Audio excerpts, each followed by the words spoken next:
Hi everyone, welcome to RKM studies centre. तो देखिए, कल जो आपका हिंदी का टेस्ट हुआ था, टॉपिक था आपका विलोम शब्द। तो वही सवालों को हम इस वीडियो में एक्सप्लेन करने वाले हैं। यहाँ पे भले ही आपका ये आसान टॉपिक है, लेकिन बहुत सारे स्टूडेंट को इस टॉपिक में भी दिक्कत होता है। ठीक है, तो मैंने कल जो है आपको कुछ इम्पोर्टेंट प्रश्न दिया था टेस्ट के फॉर्म में। 20 सवाल थे, उन्हीं सवाल को यहाँ पे हम डिटेल में एक्सप्लेन करेंगे। तो क्लास को लास्ट तक जरूर देखिएगा। अगर आपने टेस्ट दिया है तो भी देखिएगा, अगर नहीं दिया है तो भी आप जरूर देखिएगा। यहाँ से आपको बहुत कुछ जो है वो सीखने को मिलेगी। ठीक है, तो चलिए देखते हैं कि क्या सवाल पूछा गया था। देखिए, 20 सवाल पूछा गया था। प्रत्येक प्रश्न में आपको 30 सेकेंड समय दिया जाता है। एंड पहला जो सवाल था वो था आपका कि दक्षिण का विलोम शब्द क्या है। तो देखिए, पूरब का विलोम शब्द होता है पश्चिम, दक्षिण का हो जाएगा उत्तर, या फिर उत्तर का होता है दक्षिण। ठीक है, लेकिन यहाँ पे अगर आप कहीं देखेंगे तो उत्तर तो ऑप्शन में नहीं दे रखा है, क्योंकि उत्तर अगर दे रखा होता तो स्टूडेंट जो है वो डायरेक्टली उत्तर को टिक कर देते। लेकिन यहाँ पे थोड़ा सा क्वेश्चन को ट्विस्ट किया है एंड उत्तर ना लिख कर लिख दिया है वाम। ठीक है, एंड वाम को ही उत्तर कहा जाता है। इसका सही जवाब क्या हो जाएगा? दक्षिण का विलोम शब्द होता है उत्तर, एंड पूरब का होता है पश्चिम, एंड बायां का दायां। ठीक है, विलोम शब्द कहने का क्या मतलब है? यानी कि उल्टा शब्द। ठीक है, जैसे कि रात का दिन, सुबह का शाम, तो इसी तरह उल्टा शब्द आपको पता करना होता है। आगे है आपका अनागत का विलोम शब्द। तो देखिए, अनागत शब्द का अगर मतलब आपको मालूम होगा तब आप आसानी से इसका विलोम शब्द पता लगा सकते हैं। 75% लोगों ने सही जवाब दिया था। अनागत का होता है आगत। अनागत का अगर अर्थ देखा जाए तो अनागत शब्द का अर्थ होता है भविष्य में आने वाला, जो आया नहीं है, अनुपस्थित है, अज्ञात है, यानी कि जो अभी तक आया नहीं है, हो सकता है भविष्य में आएगा, उसको हम लोग कहेंगे अनागत। एंड जो आ चुका है उसको आगत। ऑप्शन सी जो है वो यहाँ पे सही हो जाएगा। आगे है सृष्टि का विलोम शब्द। तो सृष्टि का विलोम शब्द होता है प्रलय। सृष्टि का मतलब होता है रचना करना, यानी कि निर्माण करना। एंड निर्माण का उल्टा क्या होगा? विनाश। एंड विनाश का प्रलय, प्रलय से विनाश होता है, तो ये आपका सही हो जाएगा। 45% लोगों ने सही दिया है, बाकी 45% लोगों ने यहाँ पे गलत जवाब दिया है। ठीक है, तो इसी तरह से आप लोग चेक कर सकते हैं डेली टेस्ट देकर कि आप जो है वो कितना पानी में है, कितना चीज़ आपको समझ में आ रहा है, आपकी तैयारी कैसे चल रही है। नीरस का विलोम शब्द क्या है? नीरस यानी कि जिसमें किसी तरह का रस नहीं हो, जिसमें किसी तरह का आनंद नहीं हो, उसको नीरस कहेंगे। एंड इसका उल्टा क्या हो जाएगा? सरस, यानी कि जिसमें रसयुक्त हो, यानी कि जिसमें आनंद मौजूद हो, तो सरस आपका सही हो जाएगा। आगे है सही विलोम शब्द चुनिए मानव। तो मानव का दानव, 84% लोगों ने बिल्कुल सही जवाब दिया है। बहुत लोग मानव को पुरुष बता दिए, बिल्कुल गलत बात है। मानव में केवल पुरुष थोड़ी आता है। एंड यहाँ पे आपका विलोम शब्द पूछा गया है, मानव का दानव सही हो जाएगा। अगला सवाल है आपका अस्थावर का विलोम शब्द क्या है? तो अस्थावर, अस्थावर का अर्थ होता है स्थिर, अस्थाई यानी कि अचल। स्थिर यानी कि एक जगह पे स्थिर हो, अस्थाई हो, ये चल नहीं सकता है। अस्थावर का मतलब है जो चल नहीं सकता है। तो इसका उल्टा हो जाएगा जंगम, यानी कि चलने फिरने वाला। अस्थावर का अर्थ है जो कि चल नहीं सकता है, अस्थाई है या फिर स्थिर है। एंड इसका उल्टा हो जाएगा चलने फिरने वाला, यानी कि जंगम। चेतन मन, चंचल मन, तो ये सब मन के लिए उपयोग किया जाता है। ठीक है, यहाँ पे आपका एक्यूरेट इसका हो जाएगा जंगम सही हो जाएगा। तो विलोम शब्द क्या करना है आपको? जितना याद कर सकिएगा याद कीजिए। 200, 250, 500 याद कीजिए, क्योंकि ये प्रत्येक एग्जाम में पूछा जाता है। एंड बहुत विलोम शब्द आपको व्याकरण की किताब में देखने को मिलेगा। तो जितना याद कर पाइएगा, जितना प्रैक्टिस कर पाइएगा, उतना आपके लिए अच्छा है। ठीक है, क्योंकि ज़रूरी नहीं है कि कुछ इम्पॉर्टेंट अगर आप विलोम शब्द याद कर लीजिएगा तो वही वाला एग्जाम में पूछा जाए, कुछ भी पूछ लिया जा सकता है। एंड अगर आपको उसका अर्थ मालूम रहेगा तो आप आसानी से टिक कर सकते हैं।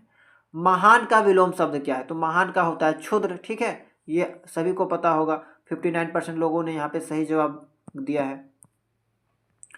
बहिरंग का उल्टा क्या है? तो बहिरंग, बहिरंग का अर्थ होता है बाहरी या बाहर वाला, तो इसका विपरीत क्या हो जाएगा, अतरंग यानी कि आंतरिक या अंदर वाला। ये वाला सही हो जाएगा। 60% लोगों ने यहाँ पे सही जवाब दिया था। अगला है आपका आलोक। आलोक का विलोम क्या है, तो आलोक का अर्थ होता है प्रकाश। तो प्रकाश का उल्टा क्या होता है, अंधकार। आपका बी वाला ऑप्शन सही हो जाएगा। ये वाला आपका आसान था, लेकिन यहाँ पे भी बहुत लोगों ने गलत किया है, अद्भुत एंड अज्ञात दिया है, ये आपका गलत हो जाएगा। ठीक है, आगे है आपका शोषक। शोषक का विलोम शब्द देखिए, शोषक का अर्थ होता है जो किसी चीज का स्वार्थी रूप से जो वो लाभ उठा रहा है, किसी चीज का अगर अपना स्वार्थ देखकर किसी चीज का अगर लाभ उठा रहा है तो वो शोषक कहलाएगा। एंड इसका क्या होगा अर्थ, पोषक यानी कि पालने वाला बिना किसी स्वार्थ का। पोषक क्या होता है, जो पोषण आपका करता है बिना स्वार्थ का, जैसे आप कह सकते हैं माता पिता आपको बिना स्वार्थ का पालन करते हैं, तो इस नजरिए से आप देख सकते हैं, तो शोषक का हो जाएगा पोषक। आगे है आपका ब्रह्म का विपरार्थक शब्द क्या है, तो देखिए यहाँ पे एक मिस्टेक हुआ था कि ऑप्शन जो है वो गलत टिक हो गया था। ब्रह्म का विपरार्थक शब्द क्या होता है, अज्ञान। ब्रह्म का अर्थ होगा परमात्मा या सर्वोच्च। ठीक है, परमात्मा यानी कि जिनको सब चीज का ज्ञान हो। सेम अगर इसका उल्टा जाएंगे तो अज्ञान, जिनको किसी भी चीज का ज्ञान ना हो। आपका 21% लोगों ने बिल्कुल सही जवाब दिया था, एंड ये आपका जो है ऑप्शन डी सही हो जाएगा। आगे है आपका मुख्य का विलोम शब्द। मुख्य यानी कि मेन, तो मुख्य का गौण हो जाता है। जैसे प्राइमरी सेकेंडरी आप लोगों ने पढ़ा होगा, कहीं पे भी वर्ड देखने को मिला होगा, प्राथमिक द्वितीयक, एंड द्वितीयक को गौण कहा जाता है, तो उसी तरह ये गौण हो गया, मुख्य का गौण सही हो जाएगा। कृतज्ञ का विलोम शब्द, तो कृतज्ञ शब्द का विलोम शब्द होता है कृतज्ञ। ठीक है, एंड कृतज्ञ शब्द का अर्थ क्या है कि आभारी होना, किसी का एहसान मानना।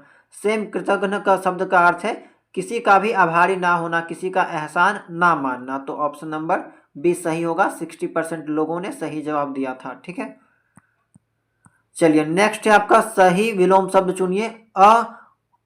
इसको कहा जाता है अर्वाचीन। ठीक है, अर्वाचीन पढ़ा जाता है, अर्वाचीन। तो इसका अर्थ क्या होता है, आधुनिक। अर्वाचीन का अर्थ है आधुनिक, एंड आधुनिक का उल्टा क्या हो जाएगा, प्राचीन यानी कि पुराने समय में। बिल्कुल, नूतन तो इसका समानार्थी हो जाएगा ना, नव्य, नवीन, ये सब इसका समानार्थी हो जाएगा, उल्टा हो गया प्राचीन। आगे देखते हैं, अगला सवाल है आपका उत्तम का विलोम शब्द। उत्तम यानी कि सबसे अच्छा, श्रेष्ठ, बेहतर, सर्वश्रेष्ठ कहा जा सकता है इसका अर्थ को। तो इसका उल्टा क्या होगा, अधम यानी कि नीच, पापी। ठीक है, गिरा हुआ। तो ये आपका सही हो जाएगा, ऑप्शन डी। 53% लोगों ने सही जवाब दिया है। धनवान, धनवान अमीर, धनवान का अर्थ लगा सकते हैं, धनवान यानी कि जो अमीर है, धन दौलत से अमीर है। तो इसका उल्टा क्या हो जाएगा कि दरिद्र या निर्धन, एंड दरिद्र या निर्धन को कहा जाता है अकिंचन। ठीक है, गरीब, दरिद्र, निर्धन, इसको हिंदी में हम लोग अकिंचन शब्द से भी जानते हैं। ठीक है, तो ये आपका सही हो जाएगा। धनवान का समानार्थी में धनाढ़ हो जाएगा, यानी कि ये भी धनवान होते हैं। ज्येष्ठ का विलोम शब्द, ज्येष्ठ का अर्थ होता है ज्येष्ठ का अर्थ होता है बड़ा या सबसे बड़ा। ठीक है, तो सेम इसका उल्टा क्या हो जाएगा, बड़ा या सबसे बड़ा का उल्टा हो जाएगा छोटा या सबसे छोटा, एंड इसको हम लोग हिंदी में जानते हैं कनिष्ठ। 83% लोगों ने बिल्कुल सही जवाब दिया था, कनिष्ठ आपका सही हो जाएगा, छोटा या सबसे छोटा।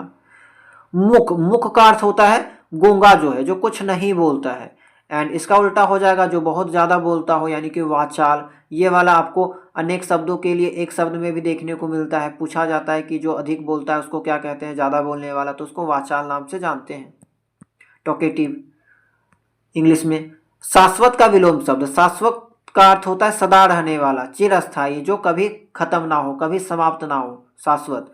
तो इसका उल्टा क्या हो जाएगा, नश्वर, यानी कि जो क्षणिक भर रहता हो, नष्ट होने वाला हो, नश्वर यहाँ पे सही हो जाएगा। अनश्वर तो नश्वर का उल्टा हो जाएगा। शाश्वत का हम लोग कह सकते हैं इसका समानार्थी शब्द हो जाएगा जो हमेशा रहता है, अनश्वर। ठीक है, आपका विलोम शब्द पूछा गया है, सी वाला सही हो जाएगा। बस 35% लोगों ने सही जवाब दिया था, कंफ्यूज हो गए हैं यहाँ पे। आगे है निम्नलिखित में जोड़ा विपरार्थक नहीं है, उसे चुनिए। कौन सा जोड़ा जो है वो उल्टा नहीं है, तो गुरु का लघु बिल्कुल सही बात है, आय का व्यय होता है, सही बात है, सरल का कठिन होता है, धर्म का अधर्म। देखिए धर्म का उल्टा होता है अधर्म, लेकिन यहाँ पे लिखा है अधम, एंड अधम एंड अधर्म में अंतर है। अधर्म के बारे में आपको पता है, लेकिन अधम होता है आपका, अधम का मतलब हो जाएगा कि नीच, पापी, गिरा हुआ। एंड नीच, पापी, गिरा हुआ होता है अधम का मतलब। एंड अधम का उल्टा अगर देखा जाए होता है उत्तम। ठीक है, उत्तम। लेकिन सवाल क्या पूछा है कि कौन सा जोड़ा सही नहीं है, तो ये वाला सही नहीं है, धर्म के साथ होना चाहिए अधर्म। ठीक है, ये आपका लास्ट सवाल था। तो देखिए आपका जो है टेस्ट डेली लिया जाता है, आपको पता होगा कि एक प्राइवेट ग्रुप बनाया गया है स्टूडेंट की डिमांड पे। एंड अगर आप भी चाहते हैं ज्वाइन करना तो ज्वाइन कर सकते हैं। कैसे ज्वाइन करना है आपको डिस्क्रिप्शन बॉक्स में उसका डिटेल देखने को मिल जाएगा। ठीक है, तो वहाँ से आप ज्वाइन कर सकते हैं। एंड वहाँ पे आपको डेली टॉपिक वाइज नोट्स मिलता है। डेली आपका 2 टॉपिक का टेस्ट लिया जाता है। एंड आपको कंप्लीट स्टडी मटेरियल देखने को मिलेगा। इसके अलावा बीएड का कोई भी बुक आपको लेने की आवश्यकता नहीं होगी। पूरा आपको वहाँ पे कंप्लीट स्टडी मटेरियल देखने को मिलेगा। डेली आपको टारगेट दिया जाता है कि ये टॉपिक पढ़ना है। एंड उसके शाम को जो है आपको टेस्ट लिया जाता है। एंड आप जो है वो खुद को जांच सकते हैं कि आपने जो है वो विभिन्न स्टूडेंट के बीच में कितना रैंक आप पाते हैं, कैसा तैयारी आपका जो वहाँ पे चल रहा है। अगर आप गवर्नमेंट कॉलेज में एडमिशन लेना चाहते हैं तो आपके लिए ये बहुत बहुत ज़रूरी है, ताकि आप बहुत सारे स्टूडेंट के बीच में अपना रैंक पता लगा सकते हैं कि आप उनके बीच में जो है वो किस पोजीशन पे आते हैं। ठीक है, बहुत सारे स्टूडेंट पहले से जुड़ चुके हैं एंड अभी भी ज़्यादा टाइम नहीं हुआ है। अगर आप चाहते हैं तो जुड़ सकते हैं। कुछ मिनिमम फीस रखा गया है, एग्ज़ाम तक वैलिडिटी है। कैसे जुड़ना है आपको डिस्क्रिप्शन बॉक्स में डिटेल दे दिया गया है, वहाँ से आप लोग कॉन्टैक्ट करके जुड़ सकते हैं। तो आई होप कि आपको आज का क्लास पसंद आया होगा, कुछ नया चीज़ सीखने को मिली होगी। तो क्लास को लाइक कीजिएगा। एंड अगर आप चैनल में नए होंगे तो चैनल को सब्सक्राइब कीजिएगा। ठीक है, एंड आगे भी जितना भी आपका टेस्ट अब होगा सभी का वीडियो यहाँ पे जो है वो अपलोड किया जाएगा। ठीक है, तो क्लासेस को आप लोग देख लीजिएगा, आपके एग्जाम के लिए बेनिफिशियल रहने वाली है। तो चलिए मिलते हैं हम लोग नेक्स्ट क्लास में नए टॉपिक के साथ।